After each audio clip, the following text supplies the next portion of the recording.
सुधीर कुमार जी, दिल्ली से। राधे राधे महाराज जी।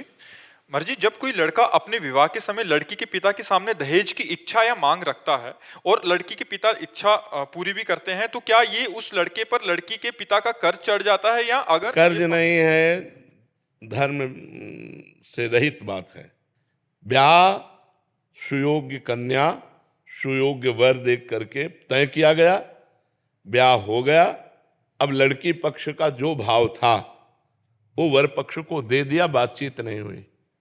कहीं भी हमें शास्त्र में नहीं लिखा मिला कि उन्होंने हमसे कहा कि हम इतना इतना इतना देंगे।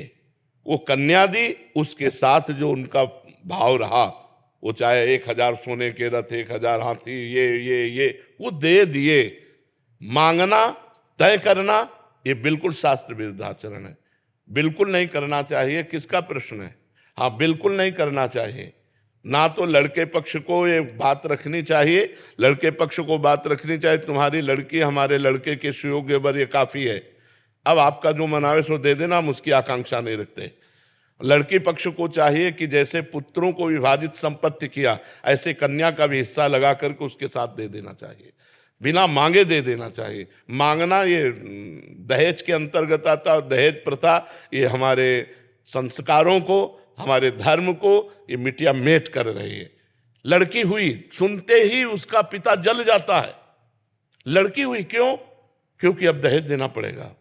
दहेज में लोग ऐसे मांग रहे हैं कि पूछो मत। वो किसी तरह कमा खा करके जी रहा है, वो लाखों का पर्चा बना देते, तो इससे तो लोग गर्भ में लड़की पात करवा देते। अगर देखा या गर्भ हुआ, लड़की हुई, तो इन के इन प्रकार वो नष्ट करना चाहते हैं।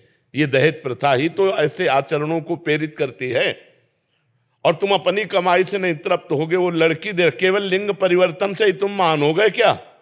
वो भी तो एक शरीर आ रहा है तुम्हारे पास, और तुम भी एक शरीरधारी हो। तुम पुरुष लिंग हो, केवल इसलिए तुम महान हो गए। वो स्त्री लिंग है तो वो लघु हो गई क्या?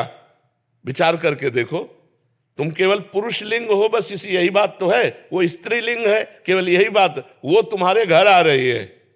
ब्याह का तो मतलब है कि जो पान फूल बने वो हम आपके चरणों में समर्पित करते हैं, अपनी बेटी समर्पित करते हैं, आप आनंद से गले लगा करके उनको विदा किया, ये बात रही। और ये दहेज प्रथा जब तक रहेगी हमारे समाज में कलंक है, कैंसर है ये, जो लड़कियों के अस्तित्व को मिटाने वाली है, जो लड़की के प्रति हे भाव पैदा करने वाली। और ये लोग नहीं समझते कि आज हमारे राष्ट्र की प्रथम पुरुष राष्ट्रपति लड़की ही है।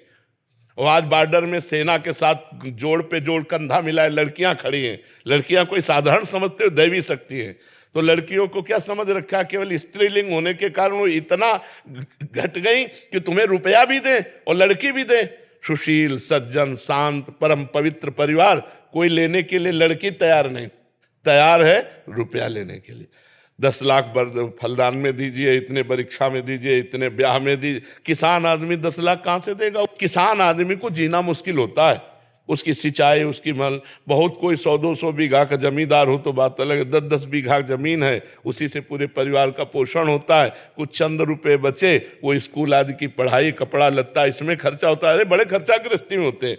तो ब्याह का मतलब खूब बढ़िया खवा पिया दिया, जो रूखा सूखा है वो तुम्हें दे दिया, और बिटिया लो और कमाओ खाओ जाके। अब ये जो दोहन किया होती है दहेज में, ये बिल्कुल निषिद्ध है। हमें लगता है न देना चाहिए न लेना चाहिए, दोनों के विरुद्ध में बात रखनी चाहिए। न देना चाहिए न लेना चाहिए। आप जी के आशीर्वाद से हमारे पास चारों तरफ इतनी लड़कियां हैं जी, 1000 लड़कों पीछे 1100-1200 लड़कियां हैं। तो मेरी माता जी कहते हैं बोले जितनी लड़कियां होगी उतने डीजे हमारे ज्यादा बजेंगे। बिल्कुल बिल्कुल बिल्कुल बिल्कुल।